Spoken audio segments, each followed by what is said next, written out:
ఎచ్చెర్ల నియోజకవర్గం రణస్థలం పంచాయతీలో వేగంగా అభివృద్ధి పనులు. ఎచ్చెర్ల నియోజకవర్గంలోని రణస్థలం పంచాయతీలో ప్రజల అవసరాలను తీర్చే విధంగా కూటమి ప్రభుత్వం చేపట్టిన అభివృద్ధి కార్యక్రమాలు వేగంగా కొనసాగుతున్నాయి. ప్రజల సమస్యలను గుర్తించి వాటి పరిష్కారానికి సత్వర చర్యలు తీసుకునే విధానాన్ని రూపొందించిన మాన్యులు నారా చంద్రబాబు నాయుడు, పవన్ కళ్యాణ్, లోకేష్ 7 నియోజకవర్గాల్లో సమన్వయంతో ఆచరిస్తున్నారు.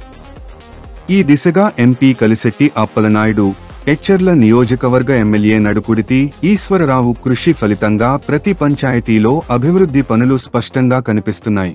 ఉమ్మడి శ్రీకాకుళం జిల్లా సర్పంచుల సంఘం అధ్యక్షులు పిన్నింటి వెంకట బానోజీ నాయుడు గారు రణస్థలం మండలం పిట్టపాలెం గ్రామంలో జరుగుతున్న ట్యాంక్ నిర్మాణ పనులను పరిశీలించారు.